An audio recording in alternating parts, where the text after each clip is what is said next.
Bom, vamos lá então falar a respeito de declaração de imposto de renda, porque está chegando o prazo final para essa declaração, tá bom, gente?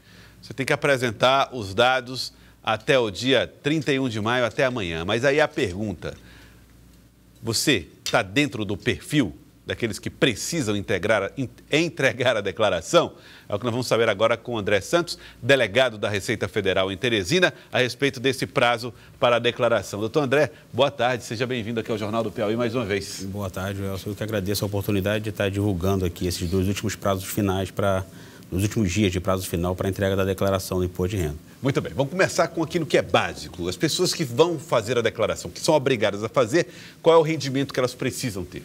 R$ 28.559 de rendimentos tributáveis no ano calendário de 2021, ou seja, durante o ano passado.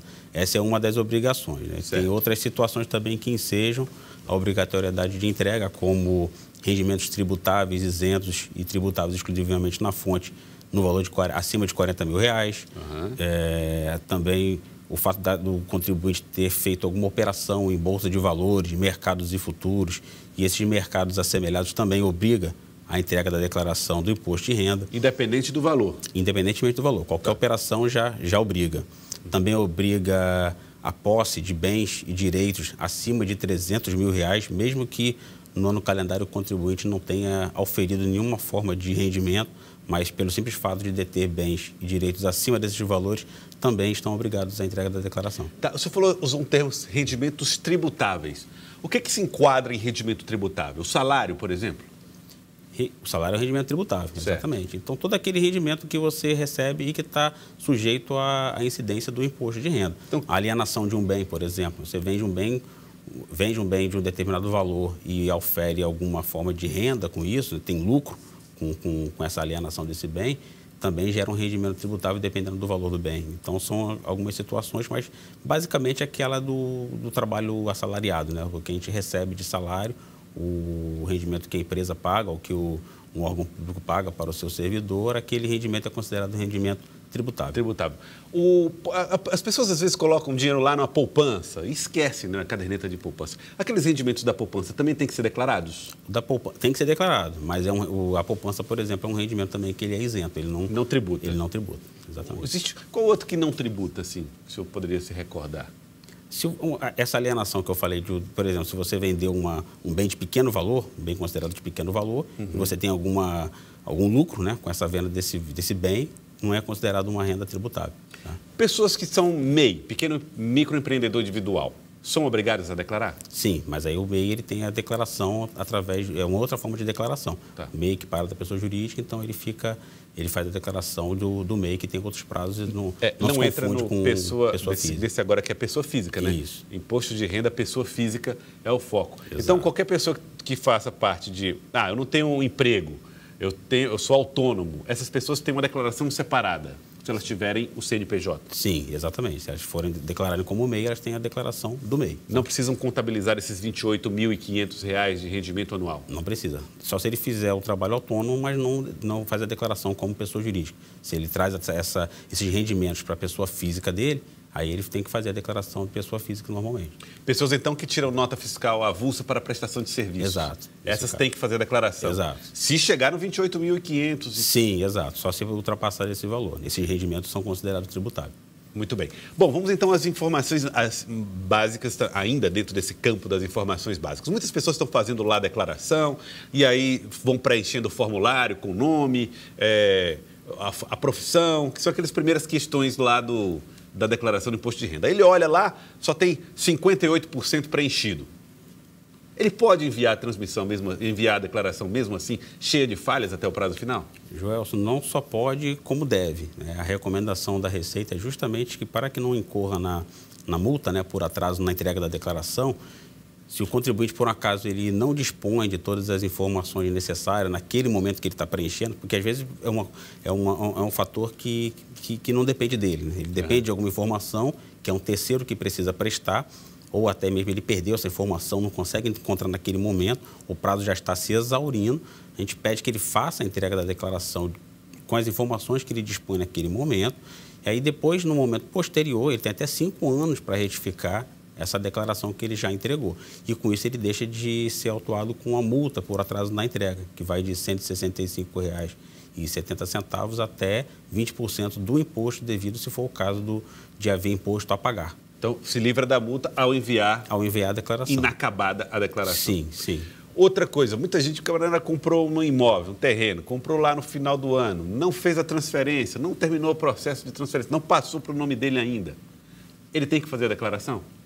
Precisa fazer a declaração. A partir do momento que ele comprou o bem, se ele adquiriu o bem, e o que falta é meramente a parte documental, ele já deve fazer o lançamento contábil, o lançamento fiscal na sua declaração de imposto de renda daquele bem que ele adquiriu. Constando lá o valor? O valor do bem. Exatamente. E algum contrato com o privado ou não? Basta o valor? Não, basta o valor. O contrato e depois, no momento posterior, se ele for chamado a comprovar a alienação ou a aquisição daquele bem, aí claro que ele vai precisar comprovar com contrato, enfim, com as informações que ele dispuser daquele bem.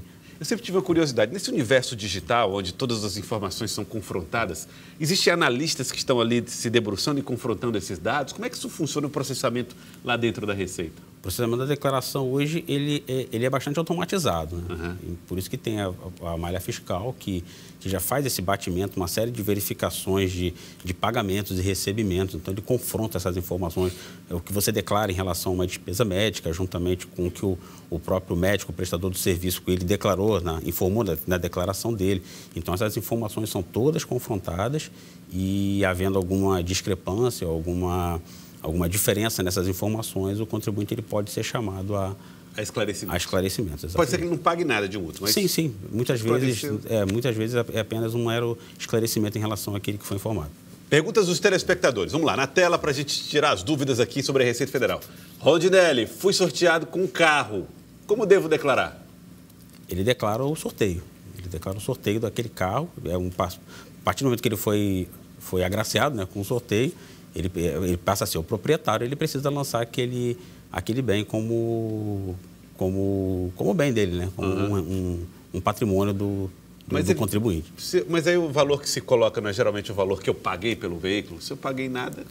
Sim, mas você aumentou o seu patrimônio. Amanhã ou depois, quando você for fazer a alienação desse bem, você tem que indicar a origem daquele patrimônio. Então, foi um patrimônio que ingressou é um bem que ingressou no seu patrimônio. Então, ele precisa passar a constar. E no campo de descrição, você vai informar que aquele bem ele foi adquirido mediante um sorteio, que foi, enfim, ele receberá da instituição que promoveu o sorteio as informações, né, que comprovam que aquele bem ele foi um prêmio, não foi uma aquisição mera. Agora, para fim de contabilizar, de computar no patrimônio, esse valor que eu coloco qual é? É o da tabela que tabela? Tem É o valor da nota fiscal do veículo. Ah, da nota fiscal. Sim. No ato do recebimento. Mesmo por sorteio tem lá um valor. Tem um valor. Ah, muito bem. Então, no valor da nota fiscal. Vamos lá, próxima pergunta do telespectador. Vamos lá. Paulo Aragão. Meu imposto de renda ficou retido na malha fina ano passado, já foi retificado e nunca regularizado. Como sei quando vai ser liberado? É o Paulo que está perguntando. Sim, bom, ele precisa... Quando o contribuinte ele é alçado, quando a declaração dele é separada para análise de malha fiscal, o sistema ele já aponta, né, qual é a incidência de malha fiscal, qual é o problema que houve na declaração que levou aquele contribuinte a ficar retido em malha fiscal. Muitas das vezes o contribuinte, ele já sabendo daquilo previamente, ele já faz a retificadora e o sistema também já, praticamente no mesmo dia, já reprocessa aquela informação e, estando correta, ele retira de malha fiscal. Então, o contribuinte ele fica desbloqueado, digamos assim. Mas, no caso dessa informação não suprir essa necessidade, não suprir essa falta de informação, o contribuinte ele continuará retido em malha e deverá buscar na contabilidade fiscal dele qual é o problema que está ocorrendo, tá? Enquanto isso, a declaração ela continua retida em malha e o contribuinte continua podendo fazer essa retificação. A partir do momento que a declaração ela é retirada da malha fiscal para análise do auditor fiscal que vai ficar encarregado por aquela análise, aí o contribuinte ele não pode mais fazer retificação nenhuma. Ele deixa de estar espontâneo, que é o termo técnico que nós utilizamos, e aí, a partir daí ele vai aguardar a notificação em casa para poder fazer essa comprovação, né, junto com o auditor fiscal responsável. E é presencialmente que se faz isso?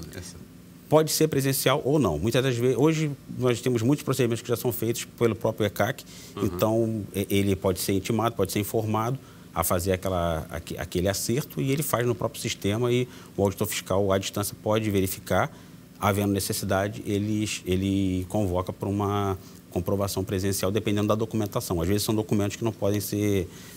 a gente não pode utilizar cópia meramente, né? A gente precisa realmente que seja comprovado presencialmente por conta da autenticação. Muito bem. Vamos lá. Pergunta do telespectador, na tela do Jornal do Piauí.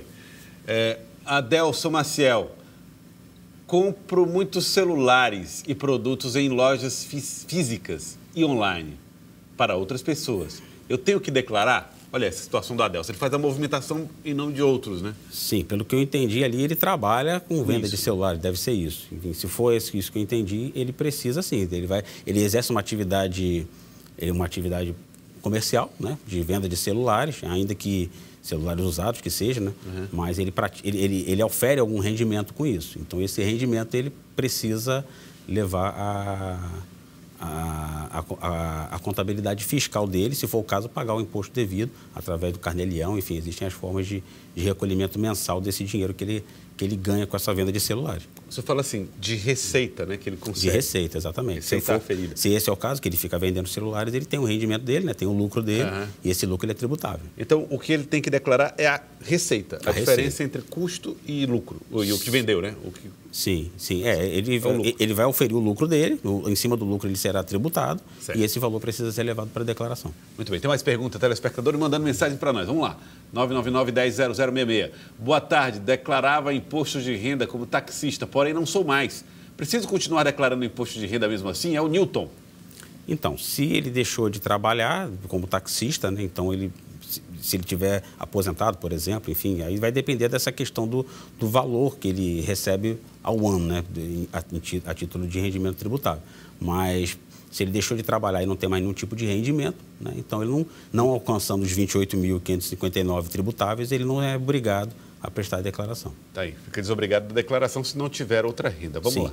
Mensagem do telespectador do Jornal do Piauí, muita gente mandando. Biel, quem recebeu muitos depósitos e fez muitas transferências é obrigado a declarar? Aí está difícil. Veja bem, tem que ver qual a origem, por que ele recebe muitos depósitos, né, e por que ele realiza essas transferências. Se ele faz algum tipo de serviço, né, enfim, porque a conta não pode ser a conta dele, né? A conta corrente dele não pode ser utilizada para transitar valores de terceiros. Mas se for uma conta de uma empresa, por exemplo, que é utilizada meramente para fazer aquela movimentação bancária, no caso vai constar da declaração de imposto de renda da empresa, né, quando for levada para a declaração. Mas pelo simples fato de haver essa movimentação, se não houver nenhum rendimento nem nada, não seria obrigado. Tá? Então, mas o caso específico precisa ser verificado, porque pelo que ele está falando, se é utilizado com regularidade, com que intuito essa conta é utilizada, por que é feita essa movimentação, né? Aí eles uma pergunta interessante. Se muitas pessoas fazem movimentações assim, informais, seja, me arranja aí, pega R$100 em moeda física, que é para poder você fazer um Pix para mim, porque eu estou precisando pagar um negócio. Ou então, as pessoas fazem mesmo uma compra e recebem em Pix. Essa movimentação bancária, ela é acompanhada pela Receita de alguma maneira? Sim, a movimentação bancária, a Receita ela tem um acompanhamento por contribuinte, sendo o caso do contribuinte vir a ser fiscalizado por algum motivo de malha ou alguma fiscalização específica, nós conseguimos obter junto às instituições bancárias, tá? Mediante procedimento específico, certo, essas informações bancárias relativas àquele contribuinte. O que você está querendo dizer é que esse sigilo está preservado. É preservado, só sigilo em caso bancário. de necessidade vocês requisitam ao banco. Exatamente. Para autorizar ou não, exato, dependendo da forma como vocês pedem. Exato. Então não é assim uma coisa que está automática lá às vistas da Receita. Não. Entendi. Tá. Outra pergunta, telespectador, aqui no nosso Jornal do Piauí. Boa tarde. Comprei um apartamento em conjunto com outras 2 pessoas. Como é que eu devo declarar no imposto de renda? Paulo Henrique. Ele vai declarar a parte que cabe a ele dentro desse apartamento. O percentual do qual ele é proprietário, ele precisa levar para a declaração de imposto de renda. Aparentemente aí é 1/3. Sim, então seria 33,33% do bem ele leva para a declaração dele. Então, se for lá, compraram por 100 mil, ele vai declarar lá 33.333. Exato. Fosse marido, quando é um casal, um dos dois pode optar por declarar o bem todo em uma só declaração. Não precisa declarar 50 e 50, é uma opção. Tá? Mas no caso, se ele é só um terceiro, não existe nenhuma relação de de matrimônio, né, entre ele e o segundo comprador, por exemplo. Nesse caso, ele precisa levar o percentual dele para a declaração dele. Entendi. Tem um telespectador que mandou uma mensagem perguntando a respeito de seguro de vida. Se a pessoa recebe o seguro de vida, ela tem que declarar? Seguro de vida é passível de declaração de renda? O seguro de vida ele deve ser declarado também. Ele já tem uma tributação específica na fonte, mas ele integra a declaração do contribuinte para levar para o ajuste também. Tá, porque mesmo eu já paguei na fonte, mas mesmo assim eu boto lá, pode ser que eu pague de novo. Né? Sim, exato, porque é um prêmio, né? Então, em cima desse prêmio, é calculado o imposto de renda. É calculado como se fosse um prêmio. Seguro de vida é como se fosse um prêmio? Exato, é um prêmio. Mesmo sendo uma situação de morte? Mesmo sendo uma situação. Entendi. Aí. E qualquer seguro também? Seguro de incêndio de residência, coisas desse tipo? Sim, seguro de uma forma geral. Seguro de uma forma geral. Sim. Tá bom. Delegado, quero agradecer ao senhor, tá? Muito obrigado pela participação no nosso Jornal do Piauí. Já temos falta quantos % de pessoas para fazer a declaração? Temos aproximadamente 90% já de declarações entregues, dos 280 que nós estávamos estimando aproximadamente, de 250 mil mais ou menos já fizeram essa entrega. Nesse prazo final sempre há mesmo um afunilamento, né, da quantidade de entregas. Então a gente pede aí que o contribuinte realmente tenha um pouco mais de atenção aí, façam suas declarações aí o quanto antes, não deixar realmente para a hora derradeira, né, do prazo de entrega, porque, enfim, pode acontecer também algum problema, enfim, fornecimento de energia, de repente, corta a internet, o contribuinte fica sem ter como entregar e a gente não tem como liberar da multa que vai ser cobrada posteriormente. Então, realmente façam a entrega o quanto antes e aqueles casos que faltarem algum tipo de informação, algum complemento, que façam o encaminhamento mesmo assim, depois façam a declaração retificadora, que não tem ônus nenhum para o contribuinte. Ela pode ser retificada sem problema nenhum. Muito bom. Muito obrigado, delegado. Obrigado pela participação no Jornal do Piauí. Aproveite, hoje é o penúltimo dia, amanhã é o último dia do prazo para entrega da declaração.